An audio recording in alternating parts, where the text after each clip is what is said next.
तो आज करने वाले हैं 18 चैप्टर, ठीक है, अच्छे तरीके से। जनतंत्र का मेरे भाई जन्म, और बेहतर तरीके से आपको आंसर बताना है, ठीक है। सबसे पहला सवाल, भारत सरकार, सबसे पहले क्वेश्चन ले लेते हैं यार, ठीक है। टोटल 28 क्वेश्चन है, कितना जवाब सही देते हो या कितना आप याद करके इस वीडियो से जाते हो पता लग जाएगा आज।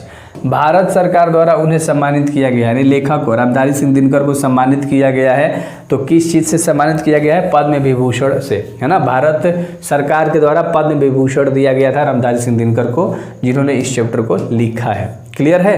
अगला सवाल देखते हैं 2 नंबर का। किसे सिंहासन खाली करने की बात कही गई है? किससे सिंहासन खाली करने की बात कही गई है? तो राजतंत्र और सामंतवाद से भी, सामंतवाद से भी, दोनों से भी। तो कह सकते हो, ध्यान से देखो, इसका जो आंसर हो जाएगा वो हो जाएगा ए एंड बी दोनों। क्लियर है, क्या हो जाएगा? ए एंड बी दोनों, दोनों चीज़ों से कहा गया था। और अगला सवाल है 3 नंबर सवाल है कि दिनकर जी का निधन कब हुआ था? दिनकर जी का निधन हुआ था 24 अप्रैल 1974। 24 अप्रैल 1974 को रामधारी सिंह दिनकर का जन्म हुआ था। और अगला सवाल है 4 नंबर, है ना। कौन सा? 4 नंबर। दिनकर ने अपनी पढ़ाई कहाँ तक की है? तो दिनकर ने अपनी पढ़ाई एमए तक करी है या बीए तक? तो बताओ, बीए तक किया है। बीए तक इन्होंने अपनी पढ़ाई किया है। 10वीं के बाद 11-12 पढ़ोगे, फिर 12 के बाद बीए, बीएससी, बीकॉम, ये सब मतलब आगे जाके पढ़ाई होती है तो करना होता है। तो इन्होंने बीए तक अपनी पढ़ाई करी थी। I hope doing well. Clear, समझ में आपको आ गया होगा। चलो, और अगला है 5 नंबर का सवाल कि दिनकर की गद्य कृति कौन सी है? तो दिनकर की गद्य कृति अर्धनारीश्वर, दीदी की डायरी और व्हाट पीपल, ये सब उनके द्वारा ही लिखा गया है, रामधारी सिंह दिनकर के द्वारा ही। तो उम्मीद करता हूँ भाई फील आ रहा होगा। दिनकर की प्रमुख काव्य कृति कौन सी है भाई? देखो, रेणुका, रसवंती और कुरुक्षेत्र, सबको लिखा था भाई, सबको रामधारी सिंह दिनकर ने लिखा था, है ना। अगला सवाल करते हैं भाई। चलो, अगला है 7 नंबर का सवाल। कह रहा है कि मिट्टी की ओर इनकी कृति है। मिट्टी की ओर तो एक गद्य कृति है, गद्य कृति। क्लियर है ना। मिट्टी की ओर एक क्या है कि गद्य है। और अगला सवाल देख लो, 8 नंबर। कह रहा है कि दिनकर की किस रचना में कर्ण को नायक बनाया गया है? कर्ण को मतलब हीरो बनाया गया है दिनकर जी के किस रचना में? यानी रश्मिरथी दिनकर ने ही लिखा है। तो रश्मिरथी के अंदर कर्ण को हीरो यानी कि नायक बनाया गया है ना। उसमें उनको माना गया है। चलो, तो उम्मीद करता हूँ भाई अच्छे तरीके से समझ में आती है तुम सबको। 9 नंबर का सवाल कह रहा है कि दिनकर की प्रारंभिक शिक्षा कहाँ से हुई थी? तो दिनकर जी की प्रारंभिक शिक्षा की बात कर रहा है, तो गांव और उसके आसपास के जगहों पर हुई थी। रामधारी सिंह दिनकर को ये मतलब जो पढ़ाई था ना, वो बचपन से गांव भर और उसके आसपास ही हुआ था। अगला सवाल देखते हैं भाई 10 नंबर का। 10 नंबर सवाल कह रहा है कि जनतंत्र का जन्म के कवि कौन है? तो जनतंत्र के जन्म का कवि कौन है? तो रामधारी सिंह दिनकर ने ही इसको भी लिखा है, जनतंत्र का जन्म। तो उसके लेखक भी वही होते हैं। क्लियर है। अगला सवाल देखो, 11 नंबर सवाल कह रहा है लाडलो की राजतंत्र का जन्म शीर्षक कविता में कवि ने किसे देवता कहा है? तो कवि ने किसान मजदूर को जनता कहा है, लाचार जनता भी कहा है ना, और देवता भी कहा है। तो किसान लोग देवते के समान होते हैं, मजदूर लोग, क्योंकि यार इनके द्वारा ही सब चीज़ हो रहा है। आपका घर बन रहा है, आप खा रहे हो, सब इन्हीं 2 लोगों पे पूरा भाई बोल सकते हो एक नेशन, एक राष्ट्र डिपेंड करता है, क्योंकि यही लोग ऐसे हैं जो हर चीज़ को बना के रखते हैं। समझ रहे हो ना। हाँ, दिनकर ने जनतंत्र जन्म शीर्षक कविता में दूध मही शब्द का प्रयोग किसके लिए किया था? तो किसके लिए किया था लाडलो? जनता के लिए किया था, जनता के लिए, है ना, शब्द का प्रयोग किया था। क्लियर है। चलो, अगला सवाल देख लो। हिंदी मुझे पता है कि आप सब बता देते हो, इसमें कोई लोची वाली बातें नहीं होती है और आपको अच्छा फील होता है। कह रहा है दिनकर किस विश्वविद्यालय के उपकुलपति यानी कि कलपति बनाए गए थे? तो वो बनाए गए थे भागलपुर विश्वविद्यालय के। भागलपुर विश्वविद्यालय के उपकुलपति बनाए गए थे रामधारी सिंह दिनकर। क्लियर है ना। चलो, अगला 14 नंबर सवाल कह रहा है कि दिनकर को साहित्य अकादमी पुरस्कार किस कृति पर मिला था? दिनकर जी को साहित्य अकादमी पुरस्कार किन कृति पर मिला था मेरे भाई? तो संस्कृति के 4 अध्याय के लिए साहित्य अकादमी पुरस्कार मिल गया था। अच्छे से याद रख लेना, किसके लिए? संस्कृति के 4 अध्याय के लिए। अगला 15 नंबर सवाल है, उर्वशी किसकी रचना है? उर्वशी रामधारी सिंह दिनकर के द्वारा ही लिखी गई है ना।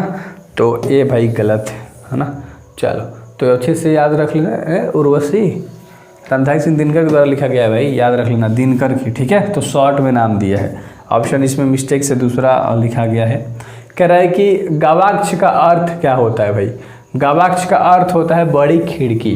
क्या होता है? बड़ी खिड़की। उम्मीद करता हूँ भाई अच्छे से क्लियर हो रहा है। मैं टाइम पास करना नहीं चाहता आप सभी का, सोच रहा हूँ आराम से ऑब्जेक्टिव करा दूँ बस। अगला 17 नंबर का सवाल है, जनतंत्र का जन्म कविता में कवि ने किसे शक्तिशाली कहा है। तो कवि ने जनता को सबसे शक्तिशाली कहा है। सबसे शक्तिशाली किसे कहा है? जनता को कहा है ना। अगला सवाल देख लो 18 नंबर का। 18 नंबर सवाल कह रहा है कि दिनकर जी को किस रचना पर ज्ञानपीठ पुरस्कार मिला था। तो उर्वशी के लिए इन्हें ज्ञानपीठ पुरस्कार मिला था। उर्वशी के लिए, किसके लिए? उर्वशी के लिए क्या मिला था? ज्ञानपीठ पुरस्कार मिला था। और अगला सवाल है जो 19 नंबर है, सॉरी, रसवंती के रचनाकार कौन है। तो रामधारी सिंह दिनकर नहीं, रसवंती भी लिखा है। तो आप लाइन से जब ऑब्जेक्टिव करते आ रहे हो तो आपके सारे डाउट्स क्लियर होते जा रहे हैं और आपको फील हो रहा है कि हाँ कुछ तो है भाई जो सही लग रहा है, क्योंकि हर चैप्टर मैंने कराया, मैथ्स बेहतर तरीके से करा रहा हूँ। उसे भी पढ़ो, उसे भी तैयारी करो। विज्ञान का पूरा ऑब्जेक्टिव डाल दिया है, प्लेलिस्ट बना के आराम से जाके देखो, है ना। दिनकर जी किस हाई स्कूल के प्रधानाचार्य रहे थे। तो HE स्कूल बरबीघा के, है ना, HE स्कूल बरबीघा के, याद रख लेना। ये क्या रहे थे भाई? हाई स्कूल मतलब प्रधानाचार्य रहे थे। और अगला 21 नंबर सवाल है कि दिनकर जी ने BA ऑनर्स कब किया था। 1932 में। कहाँ दिख रहा है भाई ऑप्शन? 1932 में BA ऑनर्स ले पढ़ाई करा था, है ना। क्लियर है। चलो अगला सवाल है 22 नंबर का। दिनकर जी मैट्रिक पास कब किए थे। तो 1928 में। दिनकर जी 1928 में मैट्रिक पास किए थे। और आप 2025 में पास करोगे या जो बच्चे आगे देख रहे हैं तो 26 में, 27 में, जब भी देख रहे हो आप पास करोगे, जब भी आप पास कर रहे हो, समझ रहे हो। 23 नंबर सवाल है, दिनकर जी किस युग के प्रमुख कवि थे। दिनकर जी किस युग के प्रमुख कवि थे। उत्तर छायावाद युग के प्रमुख कवि थे। उत्तर छायावाद युग के ये प्रमुख विख्यात कवि थे, मतलब फेमस कवि थे कह सकते हो। और प्रमुख का मतलब होता है कि ऊपर वाले में नाम आता है इनका। क्लियर है। अगला, दिनकर जी के पिता थे। दिनकर जी के पिता का नाम था रवि सिंह। क्या नाम था? रवि सिंह, है ना, याद रहेगा। दिनकर जी के पिता का क्या नाम था भाई? रवि सिंह। और 25 नंबर सवाल है कि दिनकर जी की जन्म कब हुआ था। तो दिनकर जी का जन्म हुआ था 23 सितंबर 1908 को। दिनकर जी का जन्म कब हुआ था? 23 सितंबर 1908 को। अगला 26 नंबर का सवाल है, दिनकर जी का माता का क्या नाम था। तो मनरूप देवी, है ना, मनरूप देवी नाम था। मनरूपा देवी दिनकर जी के माता का नाम। क्लियर है। आगे बढ़ें। चलो 27 नंबर देख लो। रामधारी सिंह दिनकर किस गांव के निवासी थे। तो वो सिमरिया गांव के निवासी थे, है ना। कहाँ के? सिमरिया गांव के निवासी थे। आगे देख लो भाई 28 नंबर का सवाल है, जनतंत्र का जन्म कविता के कवि कौन है। तो D नंबर, रामधारी सिंह दिनकर ने ही लिखा है जनतंत्र का जन्म, है ना।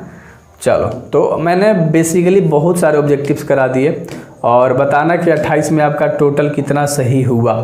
ये 28 है तो 28 में बताना कितना आपका सही हुआ। 24, 25, 22 अगर सही हुआ, 20 से ज़्यादा सही हो गया तो समझो कि तुम्हारी तैयारी बिल्कुल परफेक्ट है। यार ना ट्राई करना कि 20 से ज़्यादा आप याद करो।